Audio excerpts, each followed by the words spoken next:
everybody, welcome to Rose and Jones. So today I'm filming the first in an 8-part series, so I'm really excited about this video. I've been really nervous about doing it, not only because I get to talk about this fabulous indie brand that I haven't yet spoken about on my channel before, but I get to do it with two fabulous fragrance friends, Mr. Jon Snow from the Instagram handle Scented Snowdrops, and Scott from the fabulous fragrance channel The Centurion, are joining me so that we all can review every fragrance, put a spotlight on the brand, and as we're three different people with different tastes and opinions, we can hopefully provide you a more comprehensive review of this brand from all angles. Just a little bit of background of Angelos Créations Olfactives. So this exciting Greek indie band is the creation of Angelos Bahamas. He's the sole creator and perfumer and very talented one-man band, and hand makes all of his fragrances. His passion is built upon the traditional vintage style fragrances while adding his own modern twist. Although Angelos doesn't yet have a dedicated website, you can find him active on his Instagram account, which is Angelos_Creations Olfactive, and he also has a YouTube channel called My Perfume Blog, where you can find him talking about all of his favourite fragrances, his favourite style and vintage, and see just how down to earth, humble and lovely he is. I'll link his Instagram and YouTube channel below, so please by all means do check him out. So as you can see, before us we have the sample set. It comes in this lovely little tin to protect the samples inside, and there are 8 fragrances. And to accompany the samples, Angelos will also send a list which will tell you the concentrations and also all the notes listed. So I'm going to use that for reference, and we are going to get stuck in to our first fragrance. So opening up our tin, we're heading straight in, and I know the one we're going to start with. So one all three of us decided to start with first, and that is the fragrance called Grace d'Orient. So if you're familiar with Claire from the channel Smurfy Girly, which I know you all are, you probably have heard of Grace d'Orient, because it was in fact her that put a spotlight on this house and this fragrance. Between the three of us, we're going to take it in turns to choose the next fragrance and review it. We're going to rotate who reviews first, because the other two will be reacting to that review. Kind of more fun that way, and it does possibly add a little bit of controversy in our different opinions. It's an interesting way to see how each of us react differently to each scent. So clearly today, here I am, it's me going first, so let's crack into this beautiful fragrance called Grace d'Orient. So we've got Bergamot from Calabria, Ylang Ylang Complete from Comoros, Lily of the Valley, we've got Violet, Rose de Masena Absolute from Turkey, Jasmine Grandiflorium Absolute from Egypt, we have Orris Butter from France, Clove Bud, Benzoin Siam, Vanilla Absolute Madagascar, Patchouli Indonesia, and Labdanum Absolute and Musk. So I am wearing this one today around my neck and on my clothes, but I've just resprayed it on my wrist to give us the opening again. It's the opening of this fragrance where I lose myself in this rich depth. I get this burst of spices. There's this beautiful, buttery, rich river of labdanum. So labdanum is that sticky, brown, deep, rich resin. And it's like there's just this spicy, rich, brown river of lusciousness just running through. Patchouli is the only wood-related note here, but I find it very woody, but more like wooden furniture that's been professionally polished. If I had to crudely give the scent in a nutshell, I would say it's like spilling Coca-Cola and spices on a piece of polished antique furniture. There's such a rich, resinous, vintage quality in here, but it's so buttery smooth. There's none of that, you know, those dirty animalics that you get in vintage, none of those indolic elements from white florals or anything. It's as though every note in here, it's lending its most buttery, smooth quality that it has. So sophisticated. And the stars of this show here is the Clove Bud. This is my opinion, the Labdanum and that Ylang Ylang, because that yellow, warm, tropical flower is the only floral that I really do feel like I can detect in here. Again, that sunny, buttery, warm quality. The Labdanum is really this beautiful brown resinous feel, but the clove is the most noticeable element to this. That's where I'm getting that strong spice. So I think you do have to love your clove to appreciate this scent. And clove for me is like a much richer, deeper sort of nutmeg. Clove is like a Christmassy scent to me. And the composition as a whole is a rich, buttery, cosy, and very opulent smelling fragrance for a colder month. It's a beautiful one to wear when it's really cold outside. It's an inviting scent, and it's the sort of scent you'd want to come home to. This is the scent that brings you home. It's just that beautiful, cozy, familiar scent of home and cooking and spices and polished furniture. It is a beautiful fragrance. Despite this richness that it has, it is still quite a sort of a humble fragrance. There's something humble and modest about it, making it quite wearable. You know, it's not necessarily a special occasion one, it's a comforting one. A lot of vanilla based fragrances seem to last very little time on me, and I think that's just my chemistry. Unfortunately, this is one of those situations. It doesn't seem to last particularly long on my skin. I'm interested to see what Scott and Jon say on the longevity, because it could just be, like I say, my chemistry. But that's the only downside I have with Grace Dior. Other than that, it's just a solid, beautiful, warm, cozy fragrance that I would enjoy autumn but winter months. So that's it. That is my review of Grace Dior. I hope you enjoyed it. I'm now going to pass you over to Jon and Scott, where they're going to give you all their thoughts and opinions on Grace Dior. Thanks, guys. Over to you. So, thanks for that, Elizabeth. My second collaboration with the great Elizabeth as a Duchess, and we are also honoured to be joined by the fantastic gentleman that is Scott this time. So when Elizabeth gets her stupid lemons, there's two of us now will get oranges, hopefully. Anyway, to the fragrance. Yes, Angelos. I've had this quite a while now, if I don't fall down this bank, and it's one of them. Thanks to Claire as well, how I got my original sample. It is a beautiful fragrance. Now you can't really kind of see, but there's not a lot of this left now. I have worn this.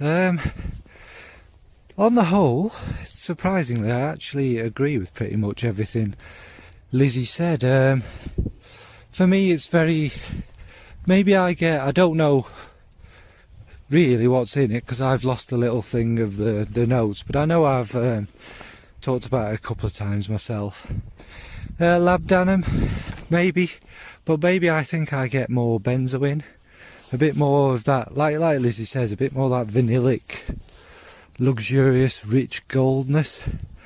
But again, all through the fragrance, from the off for me, it's the cloves. It's all about them cloves, a warm, woody, beautiful clove, like raw cloves as well, not like cloves in mulled wine. These are cloves, well, I have them in a jar, so taken straight out of the jar and in your fingers. It's a very, very beautiful. And that adds this warmth and this mystery. Mystery? Yeah, it is, because cloves, we're used to smelling cloves around the winter time, and it's in that air, in that dark, sparkly air and that. So I think cloves kind of do that to me, because they remind me of dark nights and things like that, and warmth and spice. Also, I don't really pick up it as it being quite woody. There's a wood there, wood under it all, but really to me it's maybe more a luxurious kind of resinousness, whatever the word is, resinicity.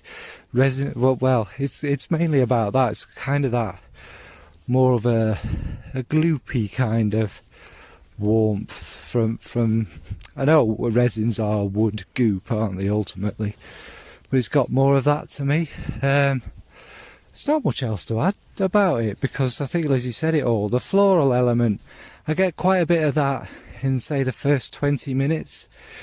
I get the jasmine, and it does, like Lizzie eloquently put, add a real sort of vintage beauty to it. But it's like she says, it's a vintage thing that takes you back to the elegance of that period, not so much anything challenging.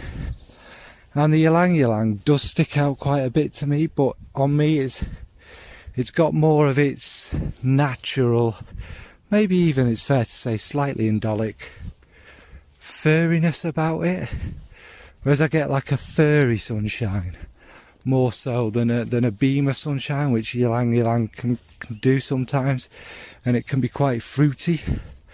Whereas this is, I've never seen a real ylang ylang plant, but I imagine the petals are quite furry and quite lovely. Really, I mean, for once, me and Lizzie Bet agree so much, there's not much else I can say, otherwise I'm just waffling. So over to you, Scott, and good luck and welcome aboard. Thanks folks, bye. Hi, well, thank you very much, Lizzie and John. I suppose it's my turn now. As you know, I'm Scott the Centurion. I've already sprayed Grace Diorient on my wrist. I've been wearing it for quite a while, off and on, and it is such a beautiful fragrance. Now,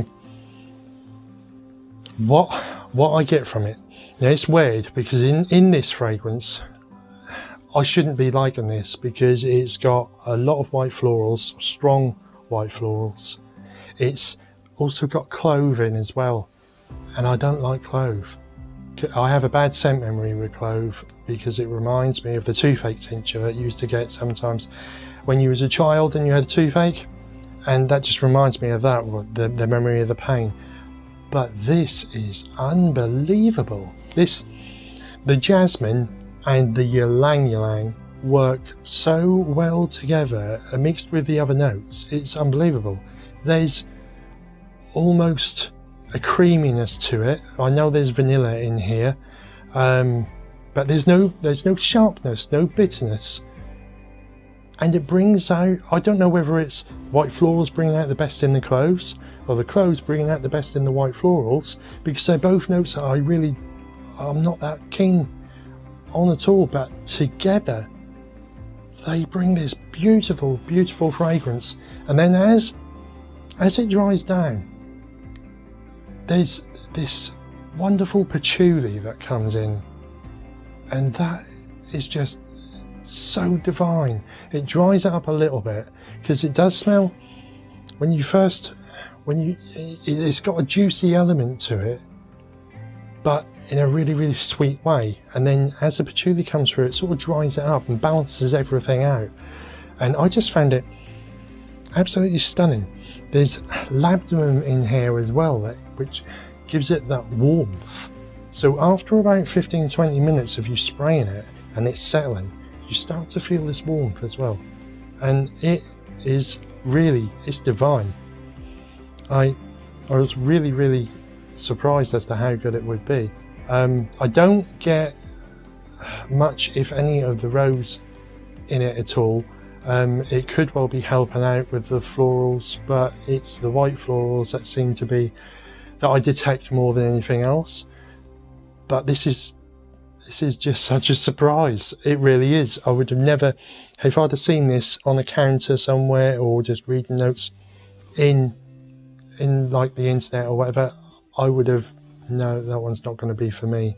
But smelling it is unbelievable, and that just goes to prove that you have to get these fragrances on you. You have to really smell them. Don't do it on paper. Really smell them on skin and get to know them, because it's a different story. It really is. I'm really, really, really, really, really happy that I've smelled them.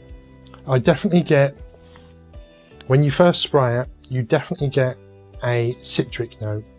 It's not very strong, so I can't determine what it is, but yeah, all in all, it's a fantastic fragrance. So on to the next one, and it's already been picked. My partner picked it, and it is Eau de Vertu. Eau de Vertu. So I think I will be starting off on this next time, and then I will go on to the next guys. So that is the video from every angle. I do hope you liked the video. If you did, give us a like, comment and subscribe, and don't forget to hit that notification bell, and we will see you next time. Oh, and don't forget to check out the other guys' channels as well. I'll leave all links down below. Thank you very much.